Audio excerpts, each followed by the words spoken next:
Hello दोस्तों, राधे राधे और happy करवा चौथ। आप सभी को करवा चौथ की बहुत बहुत शुभकामनाएं। और कैसे हैं सब अच्छे होंगे, सब बढ़िया होंगे।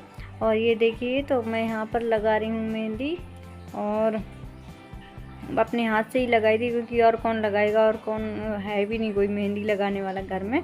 मैंने अपने हाथ से ही लगा ली थी, जैसी भी मुझसे बनी थी, जो भी बनती है। तो दोनों हाथों में लगाई थी। पहले मैं ये बाएं हाथ से दाएं हाथ में लगा रही हूँ। वैसे बाएं हाथ से मुझसे लगाते नहीं बनती है, फिर भी मैंने कोशिश की तो थोड़ा बहुत बन गई आराम आराम से लगाते हुए। तो ये देखिए, पीछे लगाई है पहले हाथ में और फिर आगे इस तरीके से बना लिए मैंने, क्योंकि जिस हाथ से मैं बाएं हाथ से लगा रही थी मुझसे बनती नहीं है। वैसे सीखनी पड़ती है, आदत हो तो सबसे बन जाती है, लेकिन जब आदत नहीं होती तो बड़ी मुश्किल होती है। तो आराम से बन गई थी। तो ये दिन में मैंने एक हाथ में लगा ली थी और दूसरे हाथ में मैंने रात में लगाई थी। तो ये देखिए, रात में मैंने दूसरे हाथ में लगाई मेहंदी।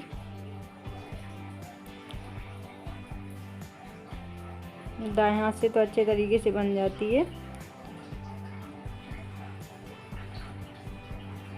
और करवा चौथ में तो मेहंदी सबसे पहले होती है। मेहंदी न लगाओ तो बहुत अधूरा अधूरा सा लगता है, जैसे कुछ किया ही ना हो।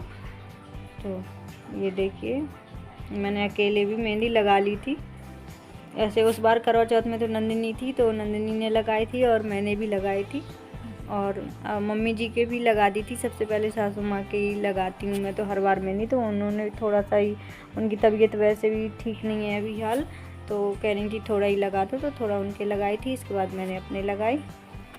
और शिवांशी को तो आप लोग जानते ही हैं, वो तो बिना लगाए रह ही नहीं सकती है, छुपा छुपा के उससे लगाना पड़ती है। तो उसको भी लगाई थी।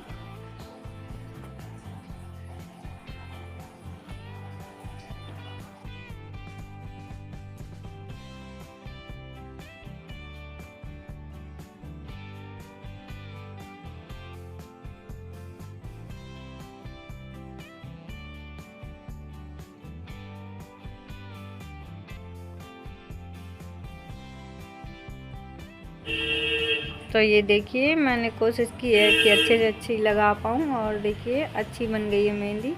इतनी ख़ास नहीं है, फिर भी काफ़ी अच्छी लग रही है। मुझे तो अच्छी लगी। बिल्कुल पतली पतली घनी डिजाइन की है मैंने, बिल्कुल सफाई से, और ज़्यादा मोटी नहीं लगाई है। तो ये देखिए, भरे हुए हाथ की मेहंदी लगाई मैंने।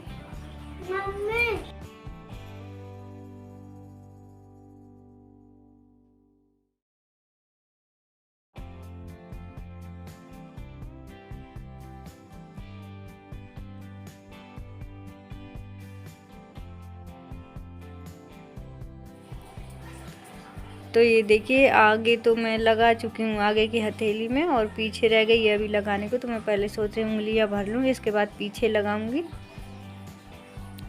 तो मैंने इस तरीके से उंगलियाँ भरी हैं मेहंदी से।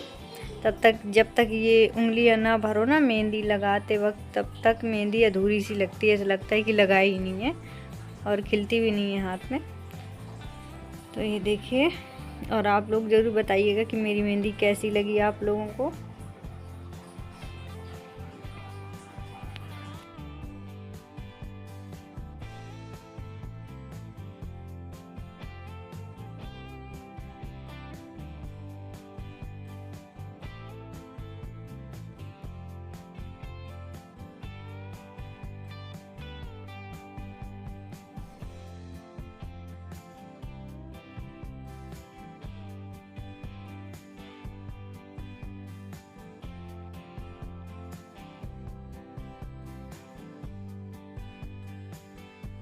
तो ये देखिए, लगभग मेरी मेहंदी तो पूरी हो चुकी है दोनों हाथों की। और अब ये है दूसरे दिन का व्लॉग, जो मतलब खाना वगैरह बनाया जाता है, तो वही बना रही हूँ मैं। करवा चौथ के दिन का व्लॉग है ये। तो ये देखिए, यहाँ पर मैं निकाल रही हूँ पकौड़ी कढ़ी के लिए। कढ़ी, चावल और रोटियाँ, मतलब रोटी पूड़ी जो भी बनाना हो बना सकते हैं। तो मैं वही खाना बना रही हूँ, और पूजा का भी बनाना है इसी में। और मैंने सब टाइम से ही बना लिया था, क्योंकि शाम को टाइम से पूजा भी करना थी। तो और टाइम से पूजा हो जाती है तो सही रहता है, क्योंकि चंद्रमा भी निकल आए तो तुरंत अर्घ दे दी, नहीं तो फिर टाइम हो जाता है। लेकिन चंद्रमा तो बड़ी लेट निकले थे इस बार, पूजा तो मेरी टाइम से हो गई थी। तो ये देखिए यहाँ पर पकौड़ी तो बन रही हैं, और अब इसके बाद बनाऊंगी मैं कढ़ी चावल और पूजा के लिए पूड़ियाँ। और एक चीज़ और मैंने बनाई थी जो हमारे यहाँ पे बनती है, सभी के यहाँ पे बनती होगी, तो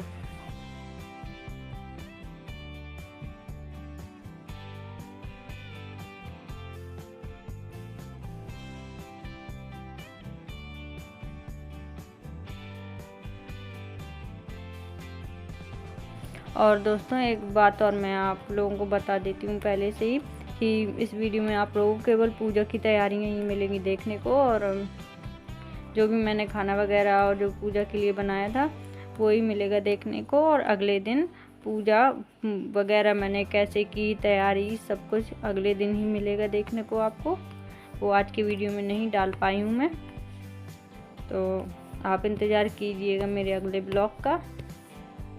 और ये देखिए यहाँ पर खाना पका रही हूँ, तो खाना पक जाए इसके बाद और भी बहुत से काम होते हैं, और इस दिन व्रत रहना होता है और ये सब चीज़ें भी करनी होती हैं। तो खाना तो वैसे भी हम रोज़ बनाते हैं, लेकिन टाइम भी कट जाता है जल्दी और पता भी नहीं चलता है काम करते करते। ऐसा तो सभी के साथ होता है, वैसे फ्री होकर बैठ जाएं कि आज हम व्रत हैं तो ज़रूर वैसा लगेगा कि प्यास लगेगी, भूख लगेगी, लेकिन थोड़ा बहुत काम करते रहो ना तो भूले रहते हैं दिमाग से कि मतलब प्यास लगी है, भूख लगी है। प्यास भूख लगी भी होती है तो भी इतना दिमाग में नहीं रहता है।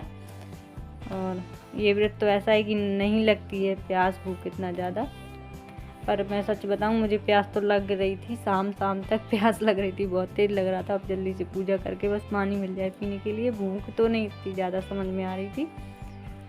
तो ये देखिए कढ़ी भी फ्राई हो चुकी है, तो अब कढ़ी मैं थोड़ी देर चला देती हूँ, जब ये पकने लगेगी तो इसके बाद छोड़ दूँगी तो ये पक जाएगी।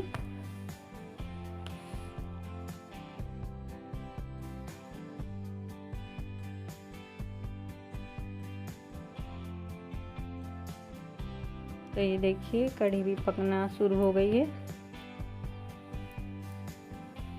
तो बस ये पक जाए इसके बाद बना देती हूँ मैं चावल। तो सबसे पहले मैं चावल धुल लेती हूँ, इसके बाद पकाऊंगी।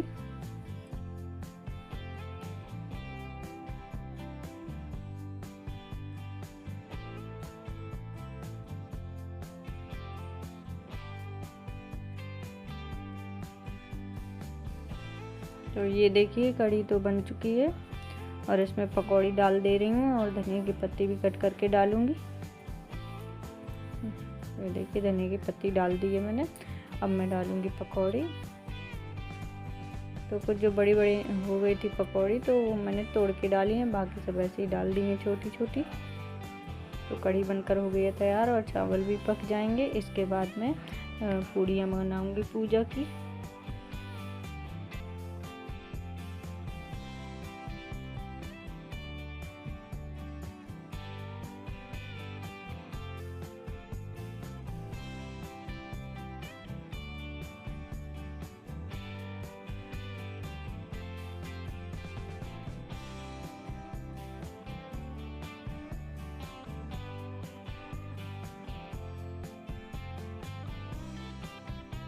तो ये देखिए चावल तो पक चुके हैं, और अब मैं बनाऊंगी छोटी पूड़ियाँ। तो यहाँ पर गैस भी जला दी है, गर्म हो जाए घी जल्दी से तो उसमें पूड़ियाँ बनाऊँ। और यहाँ पर छोटे छोटे से गोल गोल जो बना रही हूँ, तो आप लोग सोच रहे होंगे कि ये पूड़ियों के लिए, तो ये पूड़ियों के लिए नहीं है, इनके मैं बना रही हूँ फरा। तो ये आटा थोड़ा थोड़ा गोल गोल करके और चपटा चपटा सा कर दिया जाता है गोल गोल पेड़ा की तरीके। फिर इनको गुड़ में पकाया जाता है, पानी में गुड़ घोल के उसको अच्छे से गुड़ को पकाया जाता है। इसके बाद ये डाल दिए जाते हैं, ये पक जाते हैं। तो इनको मम्मी जी लोग बोलती हैं कि ये फरा हैं, और ऐसे कच्चे फरे तो वो बनाए जाते हैं अर्घ देने के लिए, लेकिन ये पका लिए जाते हैं तो प्रसाद के लिए हो जाते हैं। तो ये देखिए गुड़ भी पानी में डाल दिया मैंने। अब अच्छे से ये जब गुड़ घुल जाएगा, गर्म करने के लिए रख दिया है मैंने, तो इसके बाद मैं फिर इसमें फरा डाल दूँगी, तो ये पक जाएंगे। तो ये प्रसाद भी बना ले रही हूँ। इसके बाद मैं पूड़ियाँ बनाऊँगी। तो यही मैं बोल रही थी कि एक और चीज़ मैंने बनाई थी। तो कहीं बनते हैं, कहीं नहीं भी बनते हैं, ज़रूरी नहीं है कि सभी के यहाँ पर बने।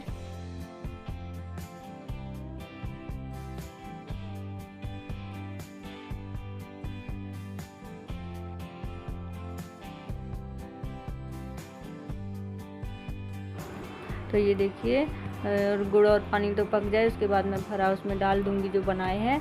और जब तक मैं पूड़ियाँ भी बना ले रही हूँ, और फरा बनने में तो टाइम लगता है, बहुत देर में पकते हैं। तो मैं पूड़ियाँ बना ले रही हूँ तब तक।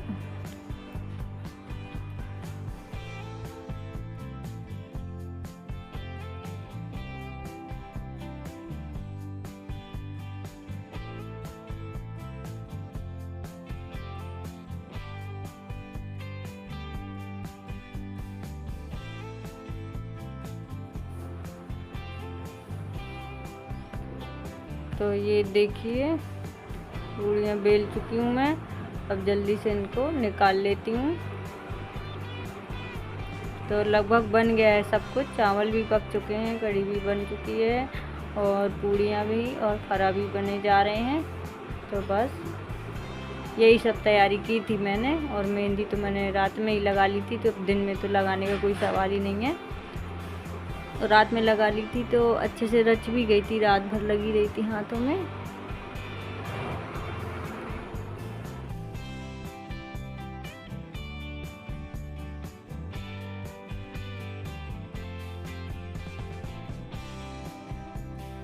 तो यहाँ ये सब तैयार करने के बाद मैं जाऊँगी, पूजा की भी मुझे तैयारी करना है।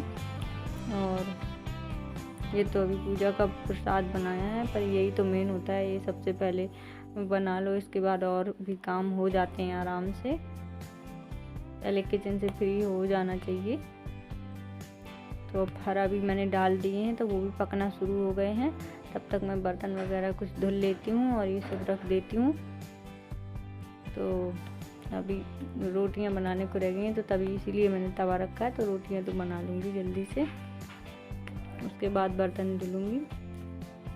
जब तक रोटियां बनेंगी, जब तक फरा भी पक जाएंगी, तो उन्हें देख भी लूँगी, चलाना भी पड़ता है बीच बीच में। तो चलिए दोस्तों, मैंने यहीं तक डाला है ये वाला ब्लॉग, और अगला ब्लॉग आपको अगले दिन देखने को मिलेगा। तो चलिए फिर चलते हैं, हम मिलती हूँ मैं अपने अगले ब्लॉग में। और मेरा आज का ब्लॉग अच्छा लगा हो तो प्लीज़ लाइक कीजिए, न्यू है तो सब्सक्राइब कीजिए, और कमेंट करके ज़रूर बताइए कि मेरा आज का ब्लॉग कैसा लगा। तब तक के लिए राधे राधे, जय श्री श्याम।